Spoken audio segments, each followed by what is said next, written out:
Well, hello YouTube, back by popular demand. I guess I'm gonna have to be making this whole digging trails thing a series.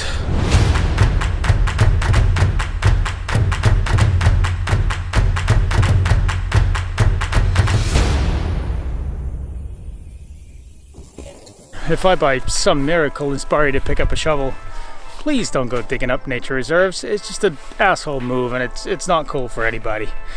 Alright. See what we can do here. The idea here is to fix up this middle section. So we've got a decent sized berm which spits you out a decent click. We've got this little kicker that needs to be sorted out. Also the landing it's too long, at least for the size of the kicker.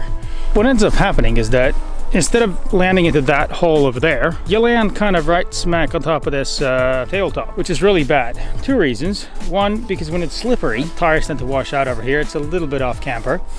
Two, because it just makes the bike kick you in the ass and fling you over the bars into that hole over there. So I'm going to try and move some of that dirt that's eroded from the side of the hole and put it along with just random deadwood onto that lip, just trying to build it up a little bit. So hopefully if we gain a little bit of height there, that will take us further, and then I can shave off a bit of that landing, making it shorter. So we'll go higher so we can match the downslope there and have a better takeoff into the next jump.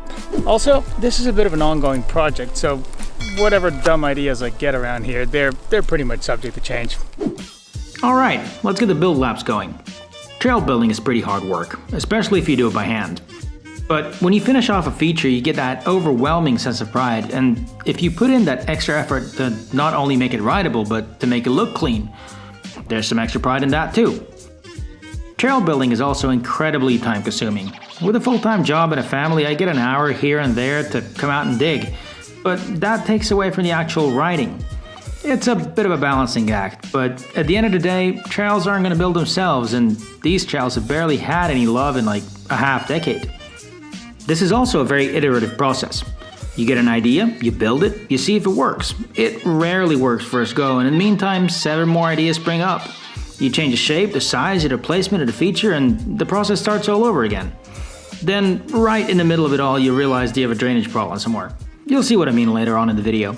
On an unrelated note, God, I wish I had a wheelbarrow. Going back and forth with one shovel load at a time is just tedious. Alright. Whew. Digging is hard work. Also, don't ask me why I dig with a helmet on. It's just pointless. Anyways, I've been digging for about an hour and a half here. Making some good progress. So the landing, that's been widened a bit. And then managed to move some stones over here. Lift this. Actually make it longer by about a ½ meter, and then lift it about a ½ meter. So this is going to be a booter once it's done. To the moon! The knuckle is still boring me a bit. It's a bit kind of sharp. That needs to be tapered off. Also, when the jumps aren't ready, gotta mark them, so nobody else gets the idea that this is a finished jump, because it's not. Oh, and that sunset, it's just beautiful. Think of the pictures that's gonna produce, like sun setting over there against somebody jumping over this, just hauling ass. It's gonna be awesome.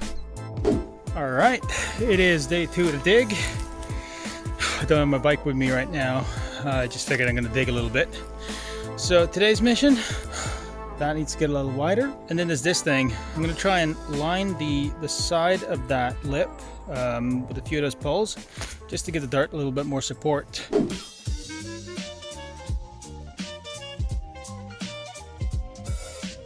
Luckily, there are loads of dead branches and trees that have been blown down at this location, as well as sizable rocks. Like I mentioned in the previous trail building video, I'll link it above just in case you want to watch that too. All of the hills in Stockholm are pretty much piles of building rubble from the surrounding developments with some dirt thrown on top. It's really not much elevation, and the tracks are like a minute long, but hey, a minute is better than nothing. So these poles are going to get screwed into horizontal reinforcements running along the length of the lip. They don't only provide support in case I decide to continue an alternate line going riders left off the booter, but they also stop the lip from eroding as much due to rain. And let's face it, they look good from a distance. And all that's left now is to pile up some more dirt on the lip and pack it down and shape it.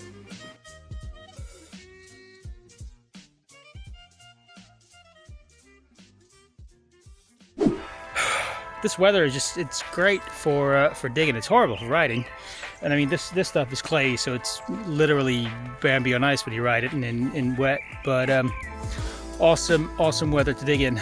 All right, I guess I'm gonna have to continue this little project another time. Hello and welcome to day 3 of the dig. Sunny's all hell right now. Sunglasses on.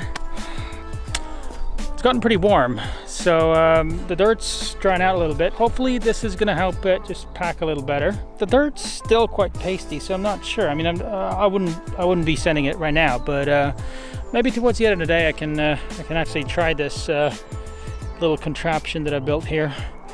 Later on I'm gonna be joined by the rest of the diggers of this hill, and I don't know, maybe we're gonna have a jam session on the front.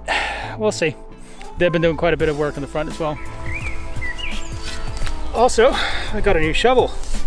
Perfect weight, metal handle, just super ergonomic. So hit me up in the comments, figure it needs a name. What do you want to call it? All right.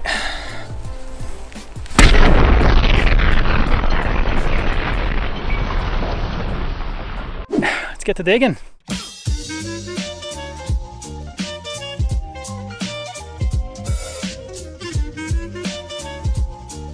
Remember how I said that everything I do here is subject to change?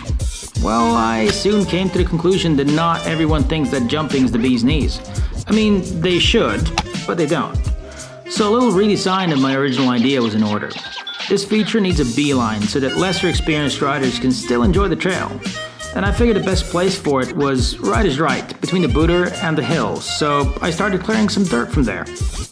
A passage about the same width as the booter should do.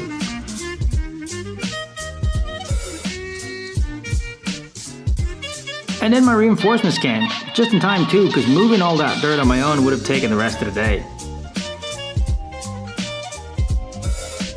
What I forgot to film was that we widened and reinforced the tabletop, where everyone used to land, and made it less off camber. So now you can jump the booter straight, instead of having to slightly turn in the air to land higher up the bank to avoid having your wheels wash out. See? Safety and fun features don't have to be mutually exclusive. This plateau, however, opened up further line options. There's a trail that intersects this one at 90 degrees, going straight down the hill. While intersecting trails are usually a recipe for disaster, the line split not far away from here, so it's still going to be safe. And this means that we could launch off the plateau and drop a good 1.5 meters down. Now how awesome is that? This idea needed some work though.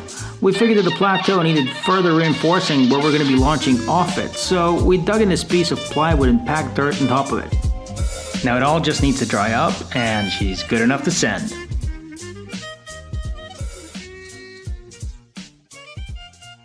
All right, there has been tons of progress around here. The entire gang is digging. What have we done? We have made the landing a lot wider. Huge landing. You can see the scale of this thing. It was tiny before. That's huge. So we made the landing wider. We made a beeline right over here. So that jump now is a beeline right behind it. And we're trying to build some kind of drop. We'll see where. Hopefully where that little bit of plywood is. There's a trail up there that Fupp is building. Or sorry, William's building. And we're gonna try and drop off of there. It's hard to compact mushy semi-wet dirt, but after a bit of shovel work, this is what we came up with. The booter now has a roller, a safe option to the right, and the plateau is big enough for both lines and gives plenty of room to straighten up before the next jump if you come up short and go offline. And if you thought there'd be no riding in this edit, It's stupid hard just to get up the hill. well, you'd be wrong. So we've been doing a whole lot of digging in the woods. Now we figured before that mess rolls in, we'll have a little session out here. It's a bit drier, it's a bit safer. Should be fun. Dropping. Oh shit. This one's hard. Off the little drop. Whoa! Lost my wheel almost.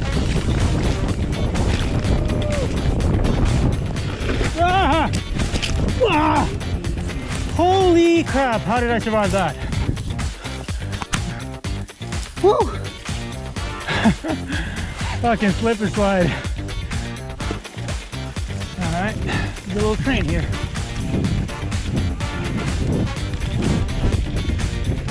I'm trying to come out high. You can roll in, but ooh. Whoa! Jesus! Fuck me to pause here! Whoa. I'm alive! Someone!